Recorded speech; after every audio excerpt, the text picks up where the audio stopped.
I thought I had it all figured out with Alicia. 3 years together building what I believed was a solid foundation of trust and respect. I am a construction manager by trade, so I know the importance of strong foundations. But last night at our friend's dinner party, my world crumbled when she cackled and said those words that cut deeper than any blade. Jason satisfies me more than you ever did. Our so-called friends just sat there smirking while I made the hardest decision of my life. Before I tell you how I walked away from the woman who shattered my heart in front of everyone, drop a comment letting me know where you are watching from. And subscribe if you have ever had to choose self-respect over a toxic relationship. I met Alicia 3 years ago at a local charity event where I was volunteering. My construction company was helping build houses for veterans, and she was coordinating the media coverage. I still remember how she looked that day, confident in a simple blue dress, clipboard in hand, directing photographers with natural authority. Her smile caught my attention first, then her laugh. By the end of the day, I had worked up the courage to ask her out for coffee. Our early relationship felt like something out of a movie. We connected instantly over shared values and dreams. At least that is what I thought at the time. Conversations flowed effortlessly, whether we were discussing books, current events, or our hopes for the future. The chemistry was undeniable, and within months we were practically inseparable. My background shaped much of who I am today. My parents immigrated to America when I was just 5 years old, bringing nothing but dreams and a relentless work ethic. I watched them build a small cleaning business from scratch, working 16-hour days to give me opportunities they never had. They taught me that integrity and hard work were non-negotiable values. By 22, I was working entry-level in construction. By 30, I had worked my way up to management, earning every promotion through dedication and honest effort. Perhaps that is why Alicia fascinated me initially.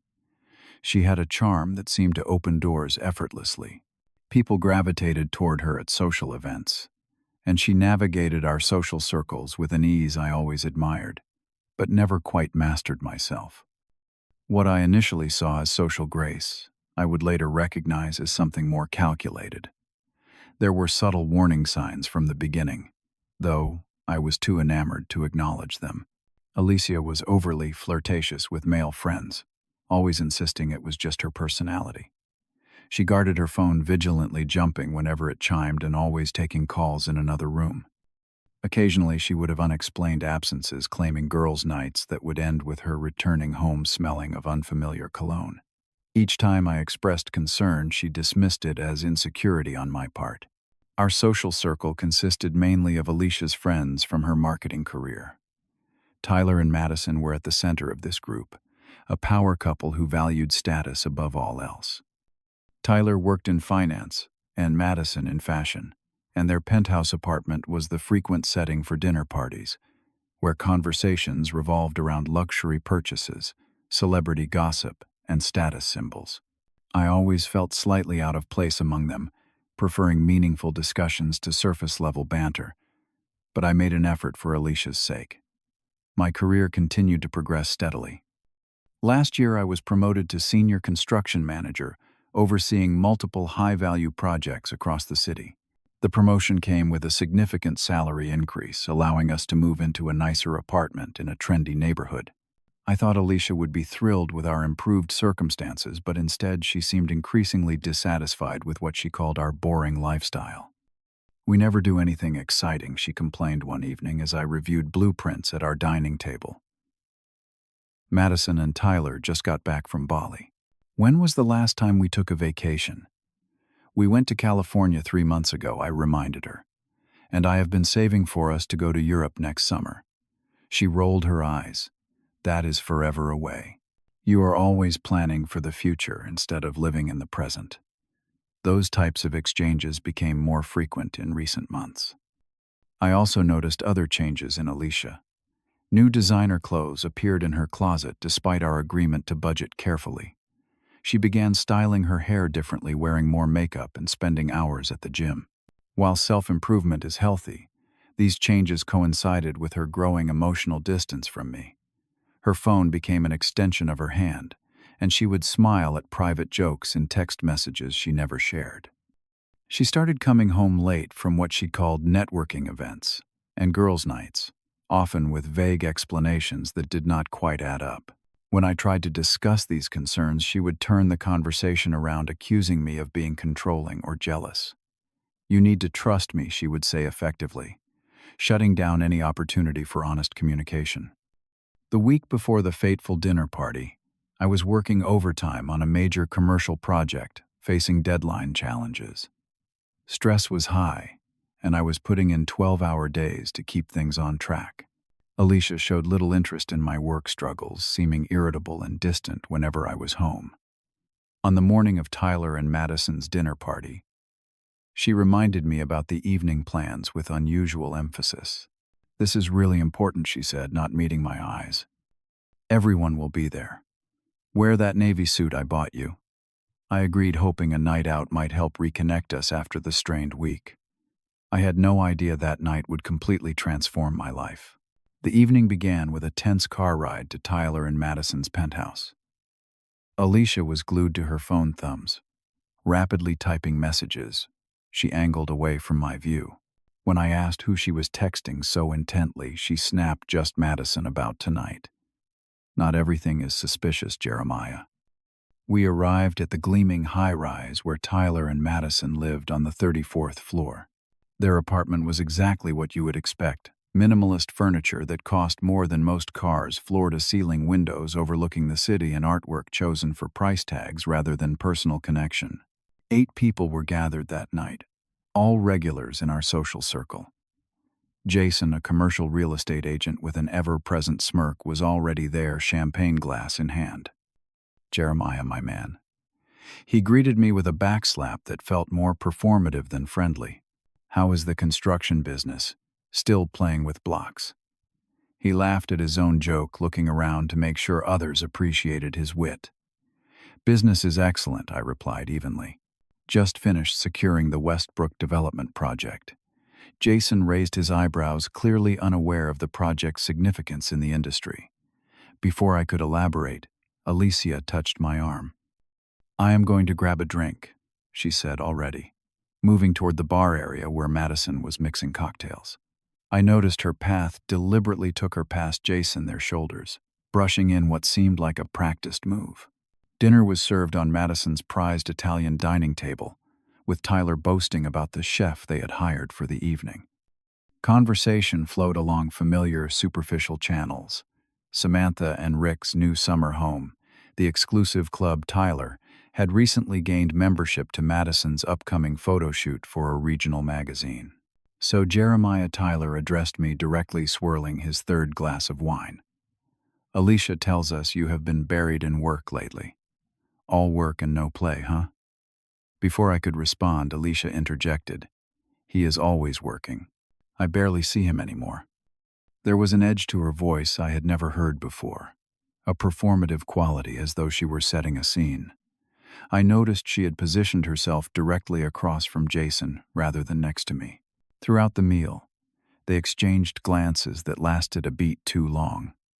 When she reached for the salt, his hand brushed hers in what was clearly an intentional touch. The expensive wine flowed freely, and with each glass Alicia became louder, her laughter more exaggerated, especially at Jason's mediocre jokes. By dessert, Madison had steered the conversation toward relationships. "We just celebrated 7 years together," she announced, leaning into Tyler's shoulder for a posed photo opportunity that would undoubtedly appear on her Instagram by morning. "What is your secret?" asked Samantha, though her tone suggested she had little interest in the actual answer. "Keeping things exciting," Madison replied with a suggestive smile. "You have to keep surprising each other." "Speaking of satisfaction in relationships," Alicia said suddenly, her voice cutting through the conversation with unusual sharpness. All eyes turned to her, including mine, though something in her tone made my stomach tighten with apprehension. She locked eyes with me from across the table, a cold, unfamiliar expression on her face. Some men just know how to satisfy a woman better than others. An uncomfortable silence fell over the table. Madison tittered nervously while Tyler suddenly became very interested in his dessert. "What do you mean by that?" I asked, quietly giving her a chance to walk back whatever was coming. Instead, she raised her wine glass toward Jason, who was now sporting a smug grin. "Jason satisfies me more than you ever did, Jeremiah. In every way." She followed this with a laugh that sounded nothing like the woman I thought I knew. It was harsh cutting, almost theatrical in its cruelty. The table fell silent. I felt as though I had been submerged in ice water, every sensation suddenly distant and muted. Our friends, these people I had broken bread with for years, exchanged knowing glances. Some smirked, others looked away uncomfortably, but no one spoke up or seemed surprised. They had known. Perhaps all of them had known. In that crystalline moment of clarity, I saw not just Alicia's betrayal, but the emptiness of the social world we had been inhabiting. These were not friends. They were spectators to others' misfortunes, collectors of dramatic stories to whisper about at the next gathering. I did not yell. I did not create a scene. I simply stood up, reached for my wallet on the table, and walked out without a word. My mother always told me that true character shows not in how people treat you when things are good, but in how you respond when you are at your lowest. In that moment, dignity was the only thing I had left. The drive home was a blur. I remember the city lights smearing like watercolors through the windshield, though whether from speed or unshed tears I cannot say. I drove past our apartment building, unable to face the space we had shared, and kept driving until I reached the outskirts of the city. There, parked overlooking the same skyline visible from Tyler and Madison's penthouse, I finally let the full weight of the evening crash over me. I checked into a hotel downtown, a place where Alicia and I had never been. I needed neutral territory to think clearly. After turning off my phone, I sat on the edge of the bed, still in my suit from dinner, and let the memories flow. All the warning signs I had ignored suddenly formed a clear pattern. The unexplained charges on our shared credit card statement for hotels downtown on days she claimed to be working late. The unfamiliar cologne I had detected on her clothes multiple times, which she explained away as belonging to a new coworker who wore too much. The late-night calls she would take in the bathroom with the shower running. The declining intimacy between us, always explained away by headaches or fatigue. I had been willfully blind, interpreting her actions in the most charitable light possible because the alternative was too painful to consider. Now faced with undeniable truth, I had decisions to make. Sleep evaded me that night. Instead, I formulated a plan. By morning, I had mapped out my next steps with the same methodical approach I applied to construction projects. First, I needed to secure my finances. At 6 a.m., I visited an ATM and withdrew a reasonable amount of cash for immediate expenses. Next, I opened a new bank account at a different institution from the one Alicia and I shared. I called my assistant from the hotel lobby phone, explaining I needed a personal day and asking her to reschedule my meetings. She did not ask questions, sensing the gravity in my voice.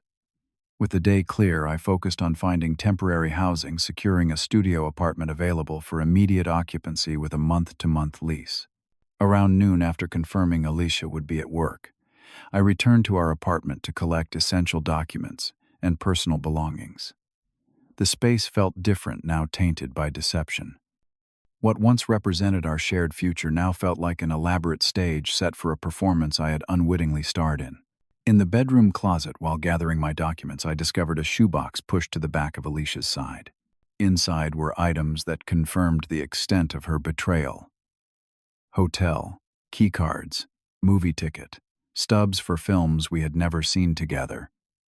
A silver bracelet I had never given her, inscribed with, "Forever yours, J." There was also a small notebook containing dates and brief entries, a catalog of their encounters stretching back nearly 8 months. My hands shook as I replaced the box. I had what I needed: birth certificate, passport, financial documents, and enough clothing to get by. The furniture, the art on the walls, the life we had constructed together I would leave behind. Material things could be replaced. Self-respect could not.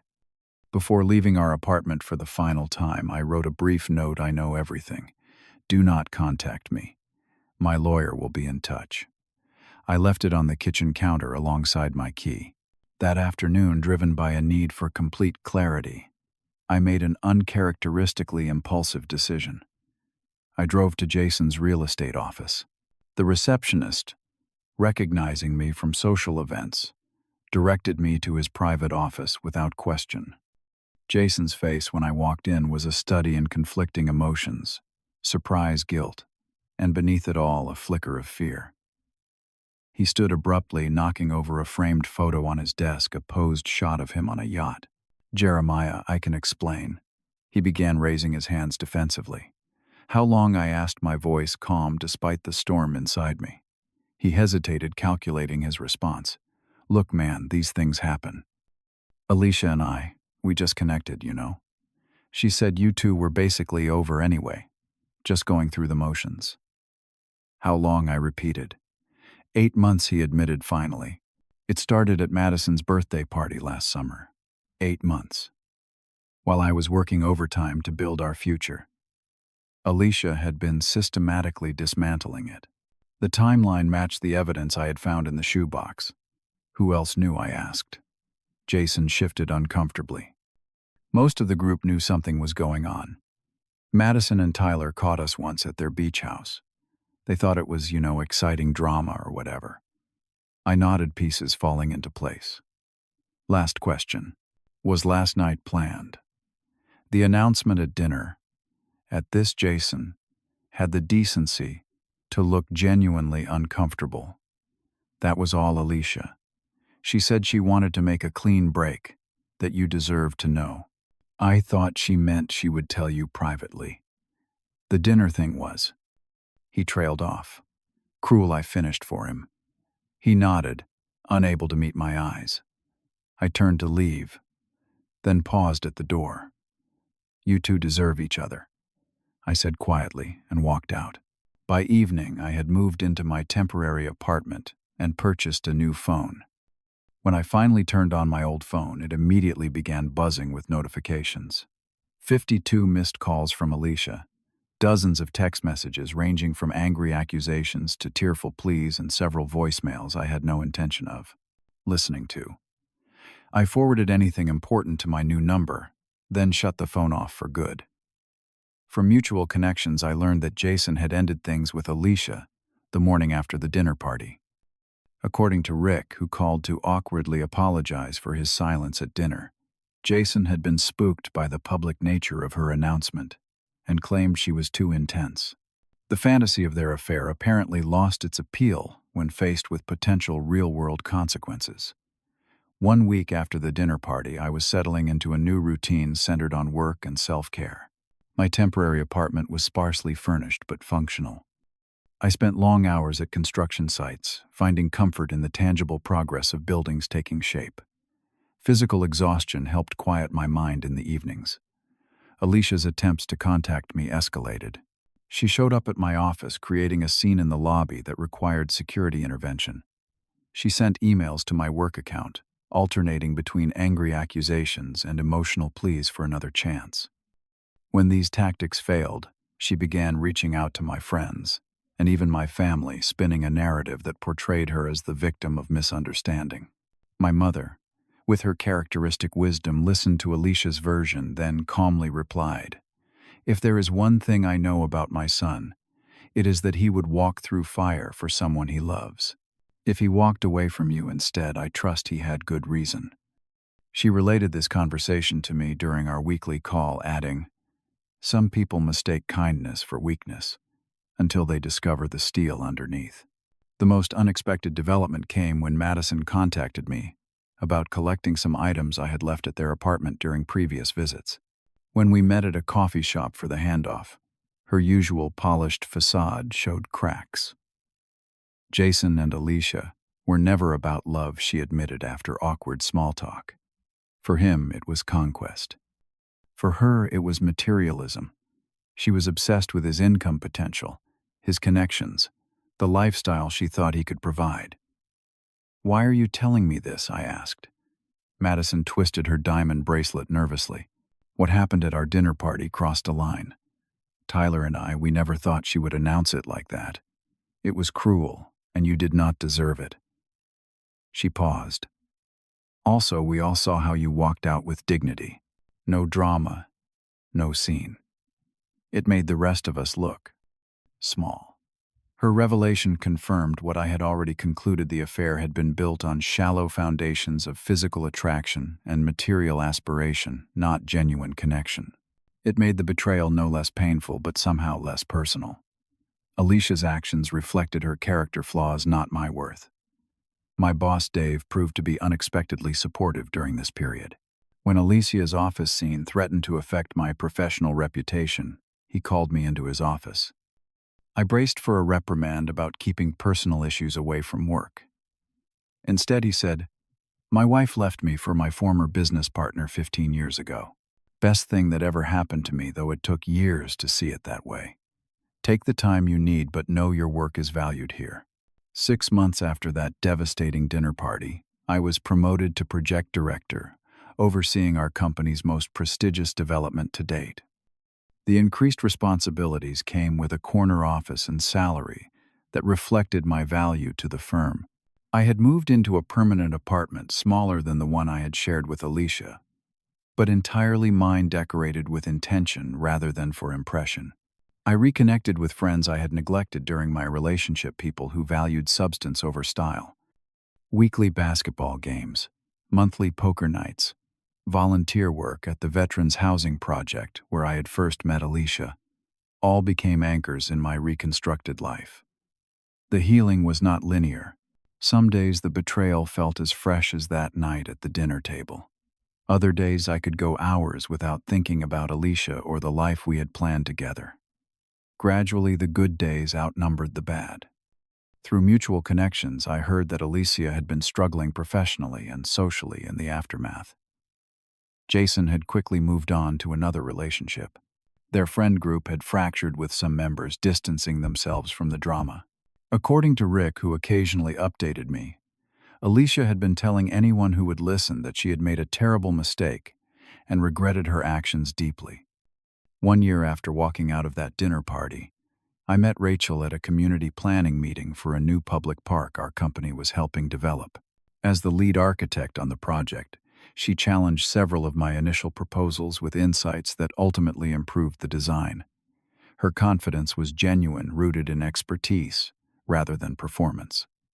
Our professional collaboration gradually evolved into coffee discussions about design philosophy, then dinners where conversation ranged from childhood memories to future aspirations. Rachel was different from Alicia in every meaningful way.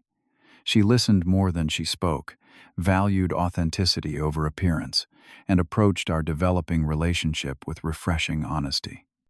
When I finally shared the full story of my previous relationship, she took my hand across the table and simply said, "Their loss was tremendous. My gain is immeasurable." Looking back now, I recognize that painful night as a disguised blessing. It freed me from a relationship built on false foundations and a social circle constructed around appearances rather than authentic connections. True strength is not found in never falling, but in how you rise after being knocked down. Walking away from that dinner table was the hardest decision I ever made, but also the most important. The humiliation I felt watching Alicia cackle those cruel words has transformed into gratitude for the painful truth that set me free. I discovered that self-respect is non-negotiable, that walking away from toxic people is not failure but self-preservation, and that sometimes the most dignified response to cruelty is silence followed by action. Have you ever had to walk away from someone who betrayed your trust to save your self-respect? Share your experience in the comments below. If my journey resonated with you, please hit the subscribe button and like this video so others facing similar challenges might find it. Consider sharing with someone who needs to be reminded of their worth. Thank you for listening to my story. And remember, choosing yourself is not selfish. It is necessary for any healthy relationship in the future.